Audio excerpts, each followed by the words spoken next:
João capítulo 1, verso 29, diz assim: No dia seguinte, João viu a Jesus que vinha para ele e disse: Eis o Cordeiro de Deus que tira o pecado do mundo. Este é aquele do qual eu disse: Após mim vem um homem que foi antes de mim, porque já era primeiro do que eu. E eu não o conhecia, mas para que ele fosse manifestado a Israel, vim eu por isso, batizando com água. E João testificou dizendo: Eu vi o Espírito descer do céu como uma pomba e repousar sobre ele. E eu não o conhecia, mas o que me mandou a batizar com água, esse me disse: Sobre aquele que vires descer o Espírito e sobre ele repousar, esse é o que batiza com o Espírito Santo. E eu vi e tenho testificado que este é o Filho de Deus. No dia seguinte, João estava outra vez ali, na companhia de 2 dos seus discípulos, e vendo passar a Jesus, disse: Eis aqui o Cordeiro de Deus. Amém. Graças a Deus por sua palavra. Nós vemos aqui, queridos irmãos, que João Batista está iniciando aqui o seu ministério. João chegou em Israel num momento difícil, né? Após 400 anos de silêncio, foram perguntar se ele era o Messias. Ele disse que não, mas que após ele viria alguém que ele não era nem digno de desatar as suas sandálias. Ele apontava para outro que viria depois dele. E aí João está no Jordão, batizando em água para perdão, para arrependimento de pecados, e de repente ele vê então Jesus e diz: Eis aí o Cordeiro de Deus que tira o pecado do mundo. É interessante porque João vai dizer como ele identificou Jesus. Ele diz: Eu não conhecia. De fato, Jesus esteve na casa de João quando era ainda um pequeno embrião no ventre de Maria, e João era ainda um feto de 6 meses no ventre de sua mãe. Ali foi o encontro que eles tiveram, né? Pelo menos o que a Bíblia registra. E óbvio, se João diz que não viu, porque de fato diz o texto bíblico que João foi levado para viver no deserto, ali foi criado, e Jesus foi para a Galileia e viveu ali depois de um período no Egito. Então eles não se encontraram, né? Mas agora João está no seu ministério e vem Jesus. Ele diz assim, João diz: Ele é antes de mim. Só que João era, na condição natural, ele era mais velho 6 meses do que Jesus, mas ele diz: Ele veio antes de mim.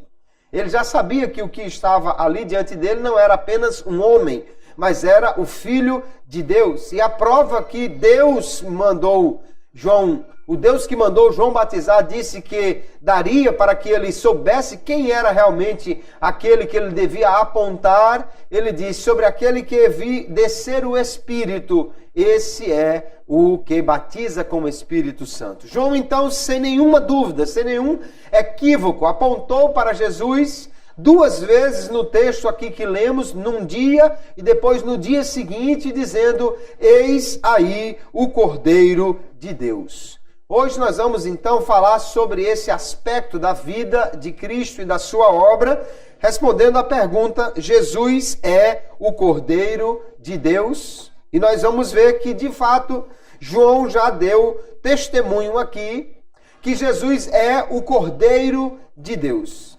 E João acrescenta: o Cordeiro de Deus que tira o pecado do mundo. Então ele estava apontando para Jesus e mostrando que ele seria o sacrifício perfeito e definitivo pelo pecado dos homens. Portanto, seria o Cordeiro máximo, o Cordeiro definitivo, o Cordeiro que Deus e não os homens providenciou para que houvesse verdadeira remissão dos pecados. Veja que no verso que lemos, no capítulo 1, verso 29, no verso 36, João dá testemunho de Jesus como este Cordeiro de Deus. Mas ele não foi o primeiro a falar sobre o Cordeiro que viria morrer pelos homens. Os profetas do Antigo Testamento, como Jeremias e Isaías, já falaram da vinda de alguém que seria como um cordeiro levado ao matadouro, um cordeiro que seria conduzido para ser morto e cujo sofrimento, cuja morte providenciaria a redenção para Israel. O texto de Isaías 53 é muito conhecido, né? Verso 7 diz: ele foi oprimido, mas não abriu a boca, como um cordeiro foi levado ao matadouro, e como a ovelha muda perante os seus tosquiadores, ele não abriu a boca. Ele falava aqui então do servo do Senhor, do Messias, que obviamente é identificado como sendo Cristo. Jesus Cristo, ele é apresentado como o Cordeiro que vai sofrer, que vai morrer, que vai ser morto, o Cordeiro que não vai abrir a boca, que não vai reclamar, mas o Cordeiro que segue com uma obstinação firme de quem sabe o que precisa fazer, ele vai até o fim para cumprir a sua missão. Então, no Antigo Testamento já estava previsto que o Cordeiro de Deus morreria para tirar o pecado dos homens. Em Israel, no seu sistema religioso, o sacrifício de cordeiros tinha um papel muito importante. Nós podemos destacar pelo menos 2 pontos cruciais, 2 momentos primordiais onde o cordeiro era sacrificado para que outro pudesse viver ou para que pudesse tirar o pecado de outro. E nós podemos lembrar aqui em Êxodo capítulo 12 do sacrifício do cordeiro da Páscoa e no Êxodo capítulo 29 do sacrifício diário feito pelos pecados do povo. Lá no capítulo 12 nós vemos que Deus, quando o povo estava no Egito, Deus mandou que eles reservassem aquele mês, que era o mês de Nissan, como sendo o primeiro do calendário, que no dia 10 daquele mês eles separassem um cabrito, um cordeiro, e que no dia 14 aquele cordeiro seria morto, que cada família se ajuntasse na sua casa, o cordeiro seria morto, o seu sangue seria recolhido, e com um molho de isopo, né, algo assim parecido como o nosso coentro, ele deveria ser molhado naquele sangue e seria aspergido nos umbrais da porta e na verga. E aquilo marcaria aquela casa e no dia aprazado por Deus, o anjo destruidor passaria sobre a terra do Egito, a casa na qual ele visse que estava o sangue. Ele não mataria o primogênito daquela casa. Na casa que não houvesse sangue, o primogênito morreria. Então cada família mataria o cordeiro da Páscoa para que o seu primogênito pudesse viver. O cordeiro morria no lugar do filho primogênito. A casa que não matasse o cordeiro no lugar do filho primogênito, ele morreria, porque essa era a determinação de Deus que disse: todos os primogênitos são meus.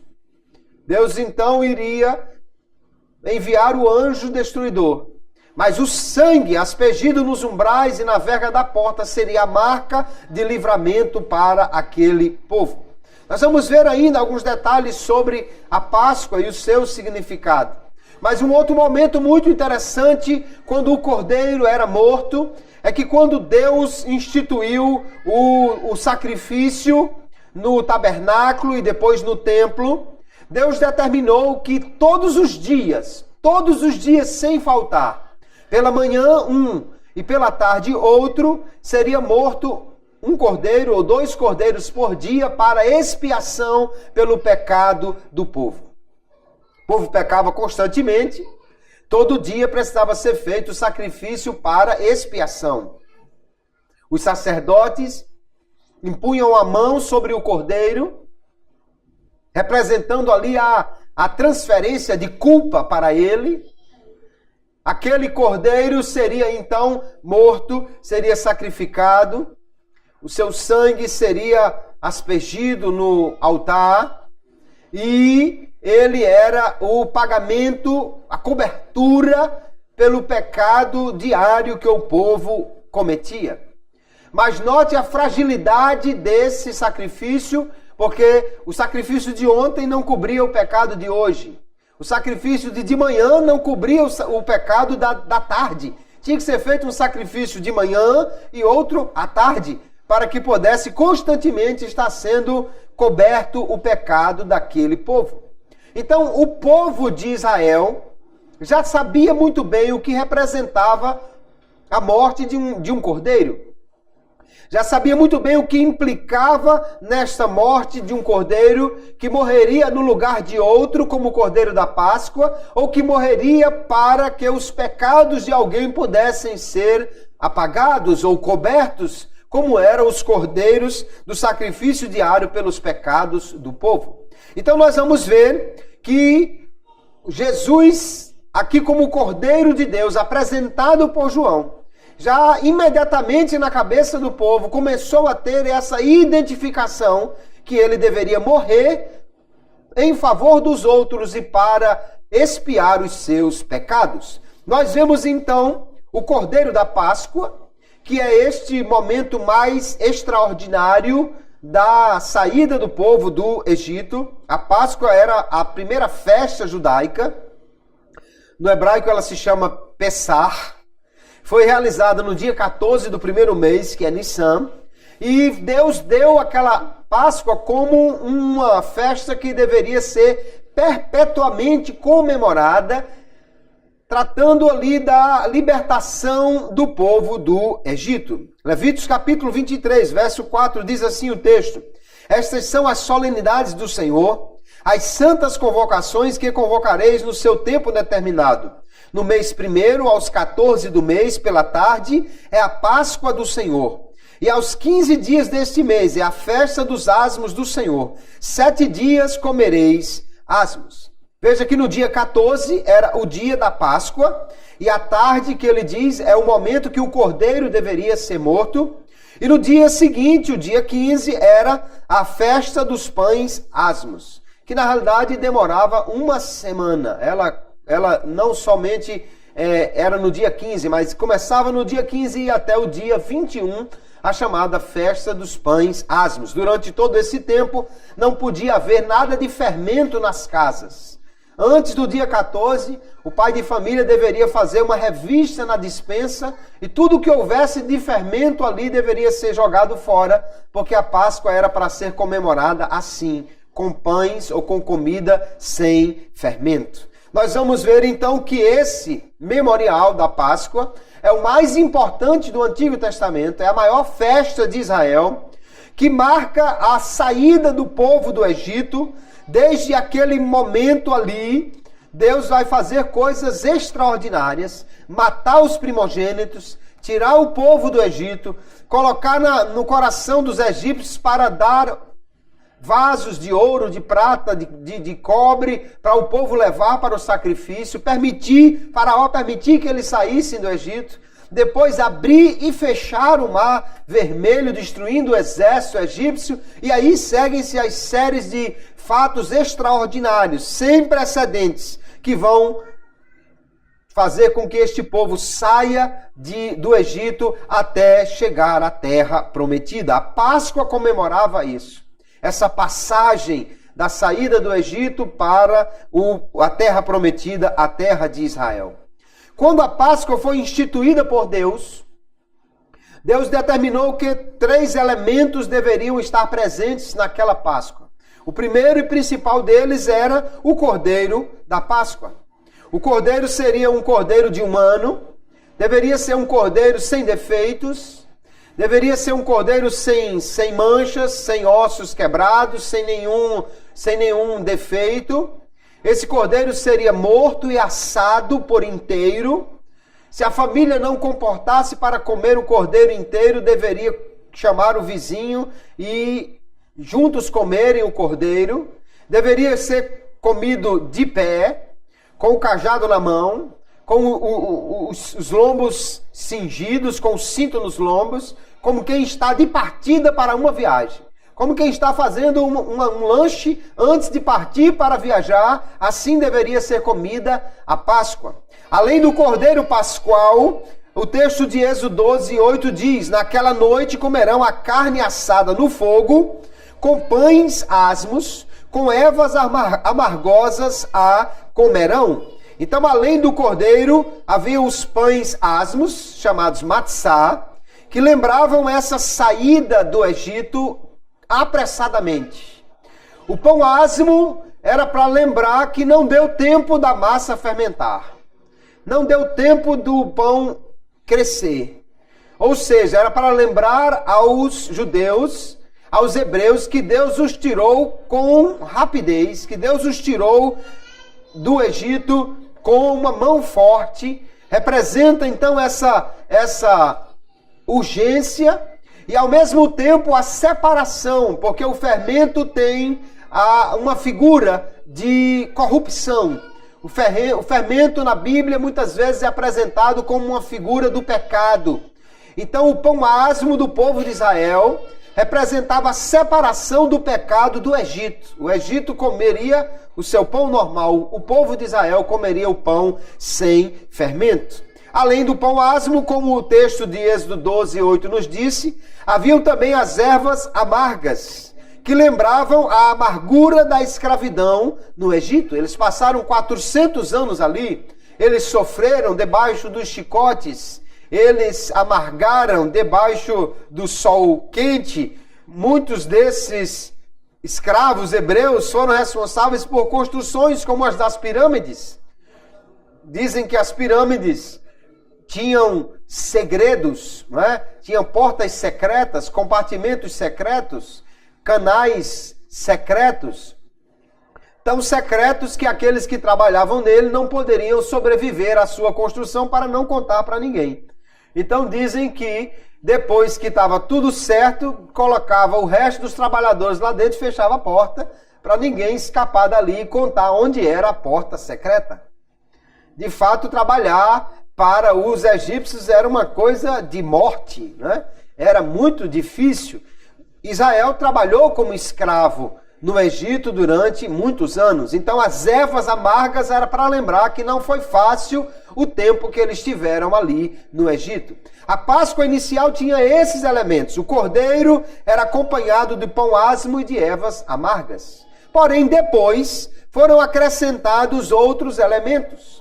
E quando nós chegamos na época de Jesus, a Páscoa de Jesus ali já era bastante similar ao que é comemorado hoje pelos judeus em todo o mundo. Além dos 3 elementos já apresentados, na mesa vai um copo de água salgada, que é para lembrar as lágrimas que eles choraram no Egito, não é para beber, não é? Também há ali um molho de frutas, um molho que tem uma aparência avermelhada, para lembrar o barro dos tijolos que eles faziam lá no Egito. É uma espécie de geleia de frutas que fica avermelhada e que, portanto, tem esse propósito de lembrar o trabalho com o barro e os tijolos que eles faziam. Hoje, os judeus comemoram a Páscoa assim. Há sobre a mesa uma bandeja chamada queará e ela já tem um espaço definido para colocar cada um destes elementos. O que foi acrescentado depois, na Páscoa, além daqueles primeiros elementos, são os cálices de vinho. Quem era escravo e estava de partida não tinha vinho para tomar, né? De forma nenhuma poderia ter o vinho na primeira Páscoa, mas na Páscoa de Jesus já tinha o vinho. E eles não tomavam um, mas tomavam 4 cálices. Segundo a tradição deles, era para lembrar as 4 promessas de Deus, lá em Êxodo capítulo 6, quando Deus diz: portanto, diz aos filhos de Israel, eu sou o Senhor, e primeira, vos tirarei de debaixo das cargas dos egípcios. Segunda, vos livrarei da sua servidão, vos resgatarei com braço estendido e com juízos grandes. Terceira, eu vos tomarei por meu povo e serei vosso Deus, e sabereis que eu sou o Senhor vosso Deus, que vos tiro de debaixo das cargas do Egito, dos egípcios. E a última, e eu vos levarei à terra, acerca da qual levantei a mão, que a daria a Abraão e a Isaque e a Jacó, e vos darei por herança, eu, o Senhor. Então a promessa feita por Deus aqui tem 4 ações prometidas, e segundo a tradição de Israel, para cada uma dessas ações eles tomam um cálice de vinho durante a celebração da Páscoa. Nós vamos ver que na Páscoa que Jesus vai comemorar, esses elementos estão presentes, porque Jesus sim celebrou a Páscoa. É interessante porque Jesus era o Cordeiro Pascual, mas ele celebrou essa Páscoa também com os seus discípulos. Jesus enviou antes do momento de celebração Pedro e João para preparar o lugar para esta celebração. Talvez ele já tivesse acertado com o dono do lugar, mas o mestre, sabendo de todas as coisas, ele disse: vocês vão até a cidade e lá vocês vão encontrar um homem carregando água em um cântaro. Sigam, e a casa que ele entrar, pergunte: onde está o aposento para preparar a ceia? Jesus disse aquilo porque não era comum um homem carregar água em cântaros. Geralmente esse era o trabalho das mulheres. Os homens conduziam água nos odres feitos de couro.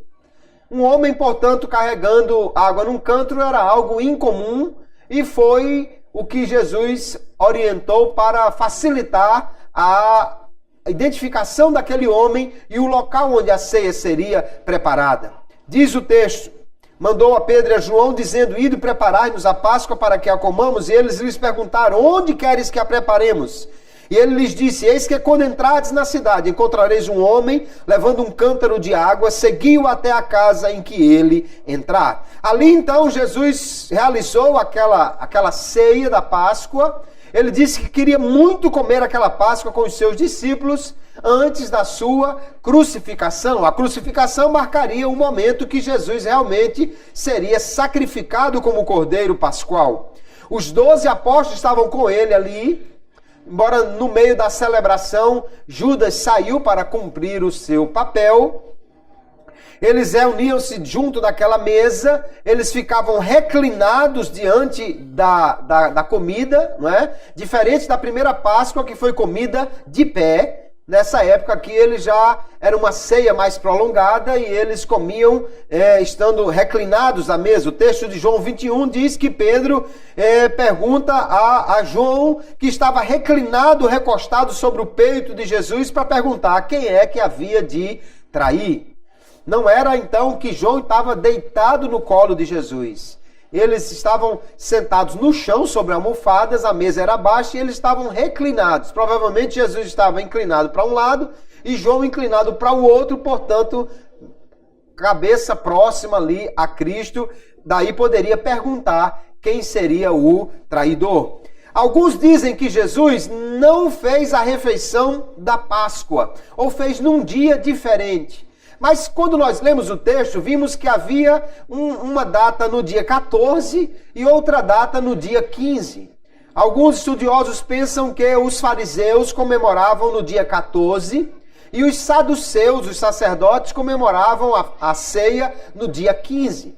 O fato é que quando Jesus é preso, ele é levado aos sacerdotes e eles não querem entrar lá no pátio de Pilatos para não se contaminar, porque eles não tinham ainda comido a Páscoa. Mas Jesus já tinha feito a sua refeição com os discípulos. O fato é que Jesus, ele vai fazer essa refeição se antes do dia 14 de Nissan ou no dia 14, nós não temos certeza absoluta. O fato é que Jesus é aqui o Cordeiro de Deus. Tanto que ele vai tomar 2 elementos daquela Páscoa, o pão e o vinho, e vai instituir uma nova celebração que não aponta para os cordeiros mortos no Egito, mas aponta para si próprio, que é a Santa Ceia.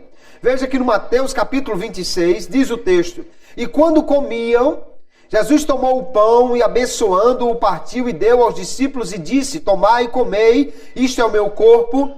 E tomando o cálice, provavelmente aqui o terceiro cálice da sequência, e dando graças, deu-lo dizendo: bebei dele todos, porque isto é o meu sangue, o sangue do Novo Testamento, que é derramado por muitos para a remissão dos pecados.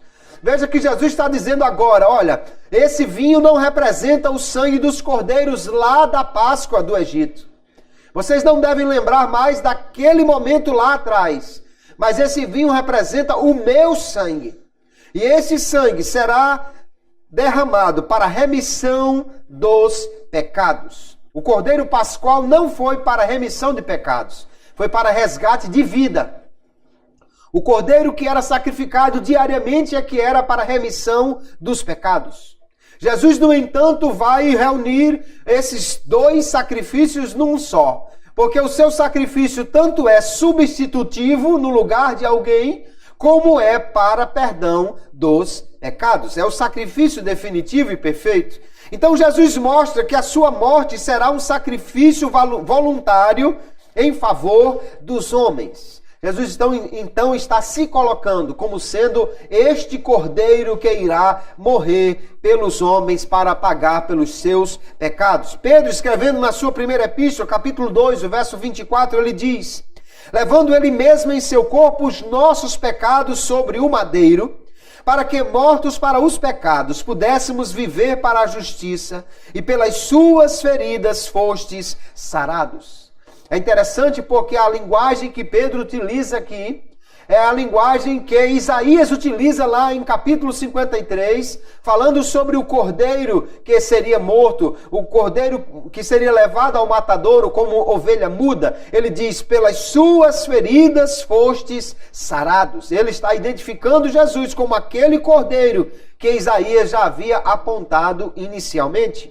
E aí, Jesus então cumpriria esse papel do cordeiro que seria sacrificado no lugar dos outros para que eles não morressem, e também para a remissão dos seus pecados. No final daquela noite, Jesus declara que essa seria a sua última Páscoa com os discípulos antes que ele voltasse para estabelecer o reino de Deus. Então a próxima ceia que os discípulos irão tomar com Jesus será a grande ceia escatológica após a celebração das bodas do Cordeiro. E Jesus encerrou aquela celebração pascual como era de costume, com a citação de uma palavra e o cântico de um hino. Geralmente os salmos 113 a 118 eram hinos que eram cantados durante a Páscoa. E diz o texto de Mateus 26, verso 29, digo-vos que desde agora não beberei deste fruto da vide até aquele dia em que eu beba de novo convosco no reino de meu Pai. E tendo cantado o hino, saíram para o monte das oliveiras. Quando ele diz o hino, porque não foi um hino qualquer, os irmãos podem pedir qualquer hino, vamos cantar, não. Havia hinos específicos para isso e foi isso que eles cantaram naquela noite. Provavelmente o Salmo 118. Jesus então instituiu a Santa Ceia, queridos. E ali ficou muito claro que ele é o Cordeiro de Deus que iria morrer pelos homens. A Páscoa judaica vai encontrar o seu cumprimento definitivo. Ela era apenas um símbolo, era apenas uma festa que apontava para algo maior adiante. Ela vai encontrar seu cumprimento na vida e na morte de Jesus e na sua ressurreição. A Páscoa, então, e a ceia do Senhor apontam para a mesma coisa, o sacrifício de Cristo por nós. Paulo, então, vai dizer na primeira epístola a Coríntios, capítulo 5, alimpai-vos, pois, do fermento velho, para que sejais uma nova massa, assim como estáis sem fermento. Porque Cristo, nossa Páscoa, foi sacrificado por nós, pelo que façamos festa, não com o fermento da maldade e da malícia, mas com os asmos da sinceridade e da verdade. Veja que Paulo deixa claro que a nossa Páscoa agora é outra. A nossa Páscoa é Cristo. Não comemoramos a Páscoa da saída do Egito, até porque eu nunca estive lá, mas nós comemoramos a ceia do Senhor, que foi instituída por Cristo para lembrar da sua morte. E veja que outra vez, o fermento é apresentado aqui como representando o pecado, e Paulo diz, nós devemos agora viver uma vida de sinceridade e de verdade, já que Cristo morreu por nós. O propósito profético, então, da Páscoa foi alcançado. O cordeiro que iria morrer no dia seguinte simbolizava então o sacrifício definitivo pelos homens. Jesus seria este cordeiro. Foi então substituída a Páscoa por uma nova celebração que mostra a realidade do cristianismo, que é Cristo morrendo uma única vez por todos os homens para a remissão dos pecados. Ela vai substituir a Páscoa, que representa a verdade do judaísmo, que era o povo tinha a herança de uma terra prometida e Deus tirou-os do Egito com braço forte para cumprir esta promessa. A saída do povo do Egito deu origem à nação de Israel. O sacrifício de Cristo fez nascer um novo povo, que é a igreja, um povo de todas as nações, lavado e comprado pelo sangue que foi derramado ali na cruz. Aleluia! Jesus, então, queridos irmãos, ele é o Cordeiro de Deus. Nós vamos ver que, em primeiro lugar, ele cumpriu perfeitamente aquilo que o profeta Isaías havia dito: como ovelha muda perante os seus tosqueadores, ele não abriu a boca, porque Jesus foi até a cruz sem reclamar. Ele não foi levado à força. Ele declara em João capítulo 10, ninguém tira a minha vida, eu voluntariamente a dou. Quando Pedro quer tirar a espada e defender Jesus, Jesus diz, guarde Pedro, se eu quisesse, eu pediria legiões de anjos. Mas como cumpriria as escrituras se não fosse assim? Ele vai caminhando até a cruz. Ele não foi forçado nem obrigado. Ele não reclamou e na hora nenhuma devolveu os insultos que lhe eram aplicados ali. Ele foi como ovelha muda perante os seus tosqueadores. Seu sangue foi derramado ali na cruz, assim como o cordeiro pascual que tinha o seu sangue derramado. Porém, como o cordeiro que não podia ter nenhum defeito, os seus ossos não foram quebrados ali na cruz. O texto de João 19 é interessante quando ele diz, verso 31 em diante, foram, pois, os soldados, e na verdade quebraram as pernas ao primeiro e ao outro que com ele fora crucificado, porque o texto anterior diz, como era o final da sexta-feira, e a partir das 18 horas iria começar o sábado judaico, os soldados se apressaram em fazer com que eles morressem logo. A crucificação era uma tortura que podia demorar uma semana ou mais. O objetivo da crucificação não era matar o sujeito rapidamente, era fazê-lo morrer aos poucos.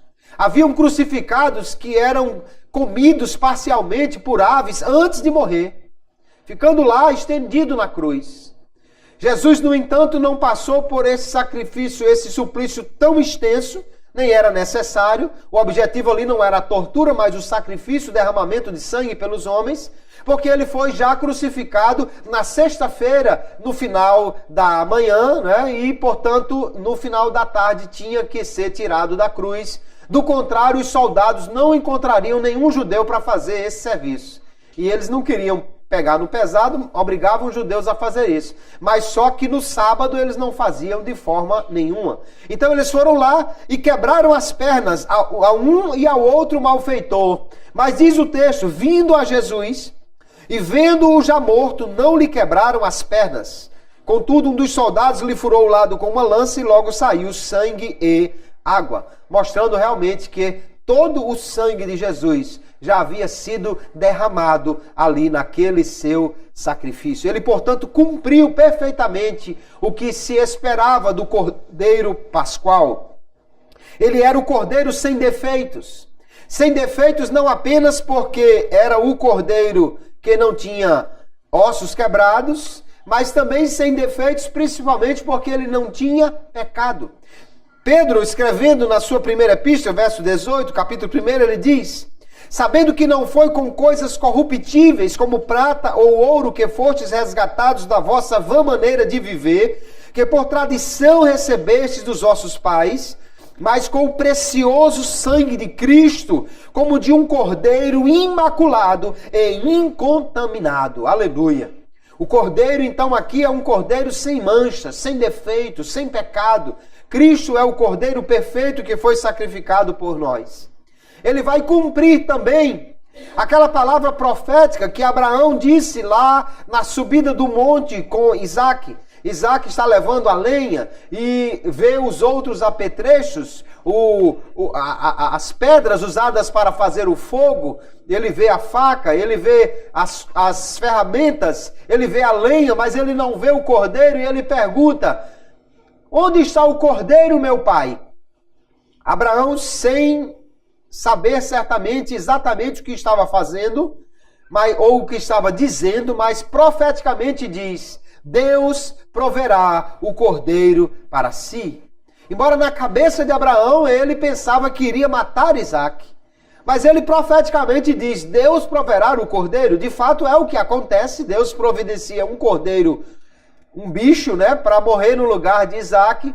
Mas essa palavra iria se cumprir definitivamente muito depois de Abraão, quando Jesus morreu ali na cruz. Ele era realmente o cordeiro que foi providenciado por Deus, o cordeiro de Deus. Então disse Abraão: Deus proverá para si o cordeiro para o holocausto, meu filho. Assim caminharam ambos juntos. Ainda nós vamos ver que Cristo vai cumprir perfeitamente aquilo que estava representado na Páscoa, que era a sombra das coisas futuras. Ou seja, o cordeiro pascual apontava para o cordeiro definitivo, que seria Jesus. Nós vemos então, queridos irmãos, que Jesus é mostrado na Bíblia em muitas referências como o Cordeiro de Deus. Mas em nenhum outro lugar Jesus é tão apontado como o Cordeiro de Deus como no Apocalipse. João citou aqui 2 vezes Jesus como o Cordeiro de Deus. João o Batista, Mas João o apóstolo, o escritor do Apocalipse, ele vai citar Jesus como o Cordeiro quase 30 vezes no Apocalipse. E ele vai dizer que o Cordeiro é aquele que foi morto, mas é aquele que venceu, é aquele que é adorado por todas as criaturas no céu e na terra. O Cordeiro é aquele que está assentado no trono e reinando, é aquele que tem um encontro marcado com a sua esposa, aleluia, que vai casar-se com ela, e que está construindo uma cidade, onde morará com ela para todo o sempre, aleluia. Não é mais aqui um cordeirinho, não é mais aqui um pequeno cordeiro. O cordeiro agora, na realidade, é o leão da tribo de Judá, que vai reinar sobre todos os homens. Aleluia! Veja o texto de Apocalipse, capítulo 5, verso 6. E olhei, e eis que estava no meio do trono e dos 4 animais viventes, e entre os anciãos um cordeiro, como havendo sido morto. E ele continua depois: e havendo tomado o livro, os 4 animais e os 24 anciãos prostraram-se diante do Cordeiro, tendo todos eles harpas e salvas de ouro cheias de incenso, que são as orações dos santos. E cantavam um novo cântico, dizendo: digno és de tomar o livro, de abrir os seus selos, porque foste morto, e com teu sangue compraste para Deus homens de toda tribo e língua e povo e nação. Aleluia! Então o Cordeiro aqui é aquele que foi morto. Mas ele não ficou como um cordeiro morto. Ele viveu, aleluia, venceu e está agora reinando e é digno de adoração por todos os seres viventes, aleluia. Esse mesmo cordeiro agora é chamado por João no Apocalipse de Rei dos Reis e Senhor dos Senhores. E ainda por cima ele é o vencedor absoluto, que dá vitória àqueles que estão com ele pela fé. Aleluia. Ele não só é vencedor, mas ele também garante a vitória para todo aquele que estiver com ele. Apocalipse 17, 14. Estes combaterão contra o Cordeiro, e o Cordeiro os vencerá, porque é o Senhor dos senhores e o Rei dos reis. Vencerão os que estão com ele, chamados e eleitos e fiéis. Aleluia. Fiéis aqui é aquele que crê e que permanece crendo. Fiéis aqui é aquele que uma vez entrou nesta aliança com Cristo pela fé e permanece nela. Glória a Jesus. Então fica claro, queridos irmãos, no texto de Apocalipse, que Jesus é definitivamente o Cordeiro de Deus. Cordeiro que vence, o Cordeiro cujo sangue lava, o Cordeiro que reina, o Cordeiro que irá julgar os homens. Jesus é o Cordeiro cuja luz ilumina tudo, cujo templo não precisa existir porque ele próprio é o lugar de adoração, marca o lugar de adoração com a sua presença na Nova Jerusalém. Jesus então cumpriu definitivamente o papel de Cordeiro de Deus, que tira o pecado do mundo. E aí nós podemos então, queridos, em primeiro lugar, perceber que Jesus, sendo este Cordeiro, ele morreu por nós, num sacrifício perfeito e definitivo. Todo dia tinha que morrer um cordeiro de manhã. E tinha que morrer outro à tarde. Todo ano tinha que morrer um cordeiro na Páscoa. Porque aqueles sacrifícios eram temporários. Mas Cristo morreu uma única vez. Naquela sexta-feira à tarde. No horário do sacrifício dos cordeiros. Jesus foi morto ali na cruz. Naquela Páscoa extraordinária, quando ele deu a sua vida, o seu sangue em resgate por todos os homens, ele levou os pecados do mundo inteiro, e assim ele cumpriu definitivamente o que os sacrifícios do Antigo Testamento não puderam fazer.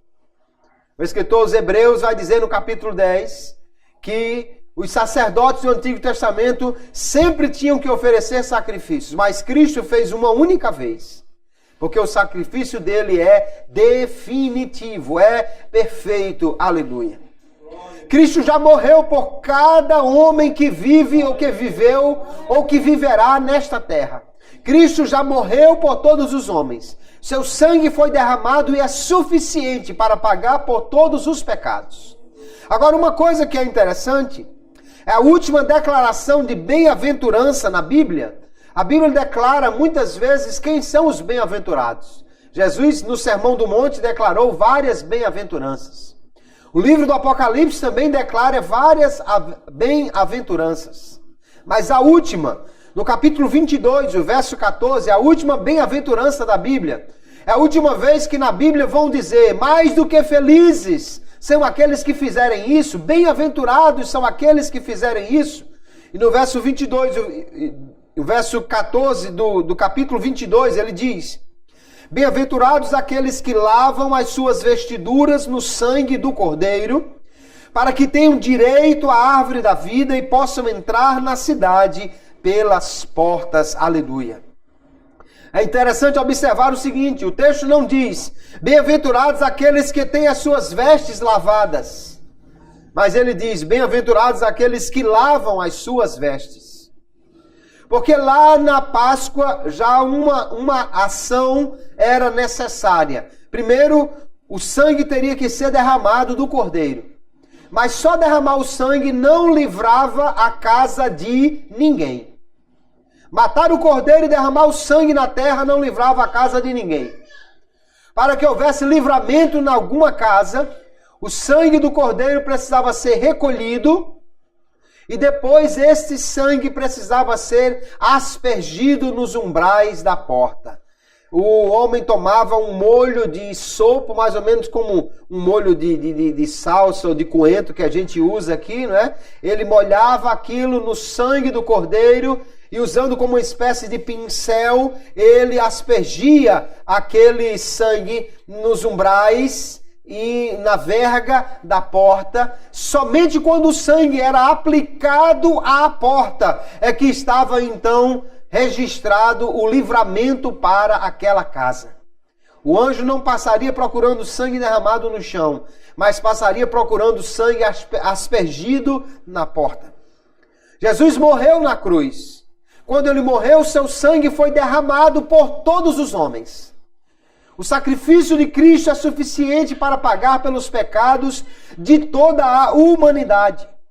Mas agora é preciso que pela fé, cada homem receba Jesus como seu Senhor e seu Salvador. Pela fé, ele admita que o Cordeiro morreu por ele. Ele creia que o Cordeiro foi morto por ele. E assim fazendo, ele estará, vamos dizer assim, simbolicamente, aspergindo o sangue de Jesus sobre os umbrais da sua porta. Aleluia. Ou seja, a morte do Cordeiro já foi feita por todos. Mas agora cada um precisa lavar as suas vestes no sangue do Cordeiro. Cada um precisa aplicar o sangue à sua vida. Como se faz isso? É pela fé, é crendo em Jesus e permanecendo nesta fé nele. Lá na Páscoa havia uma ordem interessante. Aleluia! Depois do cordeiro morto, depois do sangue aspergido na porta, havia uma outra ordem. Naquela noite, ninguém saia da casa. Porque só estava livre aquele que estivesse dentro da casa, em cujos umbrais havia sangue do cordeiro aspergido. Isso para nós também fala de uma coisa importante, queridos irmãos. Só há segurança da nossa salvação se nós estivermos em Cristo. Aleluia. Aquele que estiver em Cristo está seguro. Você pode dormir tranquilo. O anjo destruidor passará por cima. Aleluia. Até na casa do faraó, o anjo destruidor matou o primogênito. Ele não respeitou ninguém. Ele não respeitou se era o faraó ou se era um escravo que estava lá na cela, no cárcere. Ele matou o primogênito de todos, menos daqueles pelos quais o cordeiro já havia sido morto. Aleluia. Aqueles pelos quais o cordeiro já tinha morrido foram livres da morte, aleluia. Foram resgatados daquela destruição pelo sangue aspergido nos umbrais da porta. Cristo já morreu por você. Ele morreu por mim, morreu por todos nós, aleluia. Se ele morreu por nós, agora o que nós precisamos é lavar as nossas vestes no sangue deste Cordeiro. Ou seja, nos apropriarmos pela fé desta libertação, deste perdão dos pecados que Jesus tem para nós. E pela fé aspergimos o sangue na nossa vida. E permanecermos dentro desta casa, que é a salvação, a casa da salvação para cada um de nós. Cristo já morreu, agora nós precisamos continuar crendo nele, perseverar nele pela fé. Aleluia. Nós só podemos olhar para Cristo nesta noite, queridos irmãos, e ter um sentimento no nosso coração, o sentimento de gratidão pelo que ele fez por nós. Imagine um pai de família que morava no Egito naquele ano quando eles foram libertos. Um pai de família hebreu que recebeu da liderança esta ordem de que deveria celebrar a Páscoa. E ele pega um cordeiro de um ano, pequeno, talvez fosse o cordeiro preferido do seu filho, talvez fosse o cordeiro que eles brincavam com ele, mas aquele cordeiro tinha que morrer. O cordeiro é sacrificado, seu sangue é colhido, aspergido nos umbrais da porta. O cordeiro é assado para ser comido na Páscoa. Você pode imaginar que na hora que o pai de família está matando o cordeiro, ele deveria ter um sentimento de gratidão no seu coração a Deus, dizendo: Deus, obrigado, porque esse cordeiro vai morrer no lugar do meu filho.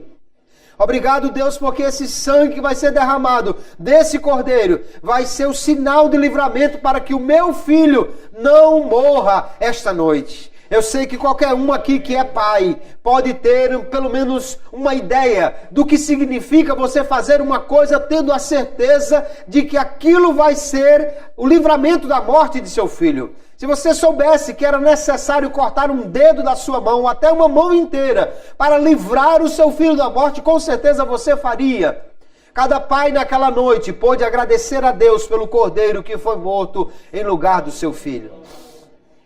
Só que no nosso caso, amados irmãos, foi o Filho de Deus que foi como o cordeiro levado até a cruz, sem reclamar, mas sabendo o papel que ele iria cumprir ali, embora temendo o que iria passar na cruz, porque havia de enfrentar a ira de Deus. Ele foi até lá, derramou o seu sangue, morreu, aleluia, declarou perdão para os homens, entregou o seu sangue para a remissão dos pecados. Ele morreu para que eu tivesse vida, para que eu e você pudéssemos ter a vida eterna. Ele morreu em nosso lugar e morreu para perdão dos nossos pecados. Então nós só podemos olhar para Jesus, o Cordeiro de Deus, nesta noite e dizer: muito obrigado, Senhor, porque o teu sangue, aleluia, a tua morte, o teu sacrifício foi suficiente para nos dar a vida eterna. Que possamos então nesta noite sair daqui agradecidos a Deus pelo sacrifício perfeito de Cristo. E tendo esta gratidão no coração, também fazermos o firme propósito de permanecer dentro desta casa. Não saia da casa da salvação. Não saia da casa cujos umbrais estão aspergidos pelo sangue. Não se afaste de Cristo, aleluia. Não se afaste dele, porque não há outro caminho para a salvação do homem, senão pela fé no Cordeiro de Deus, que tira o pecado do mundo, aleluia. Que Deus abençoe a todos, queridos irmãos, que esta palavra esteja guardada em cada coração.